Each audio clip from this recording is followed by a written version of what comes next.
સીતારામ સીતારામ. સીતારામ દાદા. સીતારામ.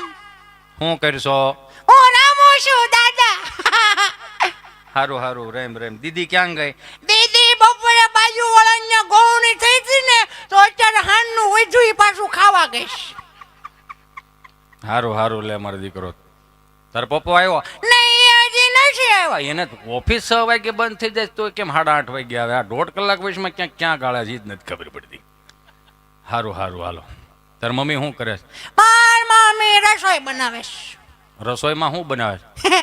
સરકારી થાળી સાન ભાખરી.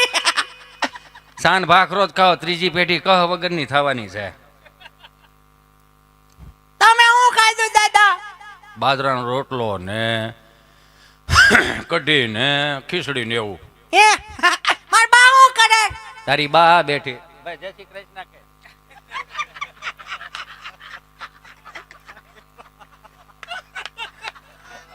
હવે આને આવડી ગયું છે. તમે વિચાર તો કરો, 8 આનાની ટપાલ વાંચતા જેને નથી આવડતું, એન્ડ્રોઈડ ફોન વાપરે છે, છતાંય હજી આપણે એમ કહીએ છીએ કે એને કાંઈ નથી આવડતું. અરે મારા બાપ એને આવડે નહીં, તમારા ગૂગલ લઈ નથી આવડતું. હું વાત કરો? અમારા મિત્ર લ્યો ગભો છે, ભણવા જતો હતો ને, તો તમને મને બધાને ખબર હશે. અત્યારનું છોકરું નિશાળે જાય એટલે ચોખ્ખું લાગે. 500 રૂપિયાના બૂટ પહેર્યા હોય, 200 રૂપિયાના મોજા પહેર્યા હોય, 1500-2000 રૂપિયાની કપડાની જોડ હોય, 1500-2000 રૂપિયાનો સ્કૂલ બેગ હોય, એમાં 1000 રૂપિયાના ચોપડા નાખ્યા હોય, 1000 રૂપિયાનો પાણીનો ભંભો, ઠંડુનું ઠંડુ, ગરમનું ગરમ રહે. આપણે બધા હતપમાં મોટા થયા. હતપ ગૂગલનો શબ્દ નથી, ડોલમાં આંગળા બોળવા આપણે કેટલું ટાઢું કેટલું ગરમ. એમાં 400 રૂપિયા નાસ્તાનો ડબ્બો, 150 રૂપિયાની સેન્ડવીચ. અત્યારનું છોકરું નિહાળે જાય ને એટલે મિનિમમ 8-10 હજારનું છોકરું હોય. એક આપણે હતા બધા પ્રાથમિક શાળાવાળા, ખાખી સડીને ધોળો શર્ટ, જેટલો પાકો માલ એટલો લાંબો લીટોટો, અહીં સુધી સાંધીના પતરા છોડ્યા હોય એવું લાગતું. વિચાર તો કરો, ઈ જ છે ને હારો રૂમાલ નતો ભાઈ. એ તો હવે આપણે સગવડતામાં આવ્યા. સાંધીના પતરા છોડ્યા ને આમ કર્યું ને, એમાં આવો શાળો હોય, ટાઢો શાળો હો બેન. એમાંય શનિવારે નિશાળે પ્રાથમિક શાળામાં આવું ખુલ્લું મેદાનમાં પ્રાર્થના સભા કરવા બોલાવે અને બધા આમાં હખણા તો રહેતા નહીં.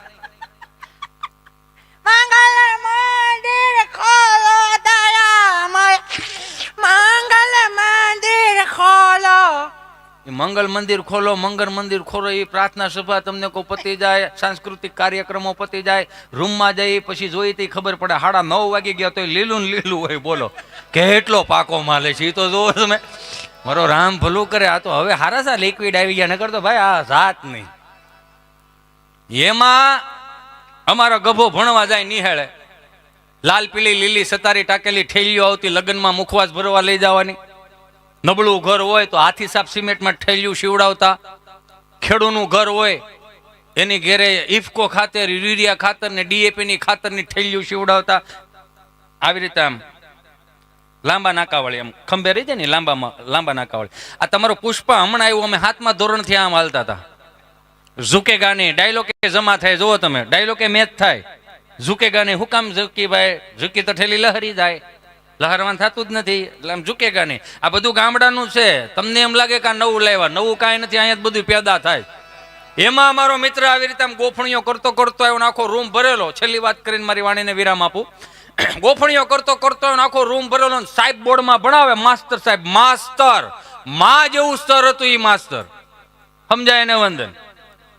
આમ ગોફણીઓ કરતો કરતો આવ્યો, આખો રૂમ ભરેલો. સાહેબ બોર્ડમાં ભણાવે. સાહેબે કીધું ગભા આપણે નિહાળનો ટાઈમ 7 વાગ્યાનો છે, 10 વાગે ધડ નહીં આવવાનું, ધડ નહીં આવવાનું, ધડ નહીં આવવાનું, વેલો આવતો જા, વેલો આવતો. 3 દિવસથી ઇતિહાસ ભણાવું છું. કોની પાસે ઇતિહાસ ભણવા જાય? ગભો એવો એ કે હું વેલો આવું કે મોડો આવું? નિહાળના ટાઈમે નિહાળ ચાલુ કરી દેવાની, મારે વેલા મોડું થાય. 3 દિવસથી ઇતિહાસ ભણાવું છું. કોની પાસે ઇતિહાસ લખવા જાય, ભણવા કોની પાસે જાય? શું લખીશ પેપરમાં? મારો દાદોજી જીવે છે, એની પાસે જે ઇતિહાસ પડ્યા ને હજી કોઈ ચોપડે નથી ચડાવ્યું, કોઈ ચોપડે નથી ચડાવ્યું. મારે 2-3 પ્રશ્નો કરવા, ઉતાવળ રાખો, નિહાળ છૂટવાનો ટાઈમ થઈ ગયો, 12:30 વાગી ગયા. પ્રશ્ન પહેલો, તાજમહેલ કોણે બનાવ્યો? જેણે બનાવ્યો એને નથી હરખો બન્યો. કલર કામ કરવું પડે એમ છે કે ના ના? સમાર કામ કરવું પડે એમ છે તો કે ના ના. તો હું તેને પેઢીથી ઉપાડા લીધા, કોણે બનાવ કોણ? જેણે બનાવ 100 રૂપિયા જોઈને દઈને વી આવો ને, એમાં વાંધો શું છે? પ્રશ્ન બીજો કે બોલો પિતા એટલે શું? કે કેમ દાંત કાઢે છે? કે પિતા એટલે કે ઈ પીવે ઈ હાલે, આપણે પી ન હાલે. પિતા કે હા હવાર હાથ પીતા હે. કે પ્રશ્ન ત્રીજો કે બોલો બાટલો ને બાટલીમાં શું પહેરે? કે કેમ દાંત આવે છે? કે પ્રશ્ન વજન વાળો. કે કેમ? કે બાટલો ડોક્ટર સાહેબ ને નસ ગોતીને ચડાવવો પડે. બાટલી એની મેળે મેળે ચડે, ચડાવી ન પડે. સમજા? પ્રશ્ન ચોથો બોલો એવું કયું પક્ષી છે જે ઝડપથી ઉડે? સીધું જ છે, ઉતાવળે ઉડે. એને ક્યાં માતૃ વંદર ભાવનામાં ઉત્સવમાં ભાગ લેવા જવાનો હતો? સહજ રીતે જેટલા પણ બેઠા મારા વહાલા સ્વજનોને એક વાત વણીને જાયજો કે હયાત માતા પિતાની છત્ર છાયામાં વહાલના બે વેણ બોલે નિરખી લેજો કે ઓઠડતા બેડ્યા ગયા પછી ગંગાજળ મૂકીને શું કરશો? અંતરના આશીર્વાદ આપનારને હશે સાદાથી ક્ષણભર ભેટી લેજો. હયાતી નહીં હોય ત્યારે નતમસ્તકે છબીને નમન કરીને શું કરશો? કાળથી થપાટ લાગશે, અલવિદાય થઈ જશે, પછી પ્રેમાળ હાથ તમારો ઉપર કદી નહીં ફરે. લાખ કરશો ઉપાય, વાત્સલ્યનો લાવો નહીં મળે, પછી દિવાણખંડમાં તસવીર મૂકીને શું કરશો? શ્રવણ બનીને ગડપણની લાકડી થાજો, હેતથી હાથ પકડી ક્યારેક તીર્થ સાથે ફરજો. માતૃદેવ ભવ પિતૃદેવ ભવ સનાતન સત્ય છે. મા બાપ મરી ગયા પછી રામ નામ સત્ય છે બોલીને શું કરશો? મિત્રો પૈસા ખર્ચતા સગળું મળશે પણ મા બાપ નહીં મળે. ગયો સમય પાછો નહીં આવે, પછી લાખ કમાઈને શું કરશો? દુનિયાના કોઈ પણ કામ હોય ને ખાલી માને ચરણોમાં તમે પગે લાગી જાઓ ને તોય તમને અભય વરદાન પ્રાપ્ત થાય. 20 રૂપિયાની પાણીની બોટલોથી અભય વરદાન પ્રાપ્ત ન થાય. બાપને નમવું પડે, સદગુરુને નમવું પડે તો અભય વરદાન પ્રાપ્ત થાય.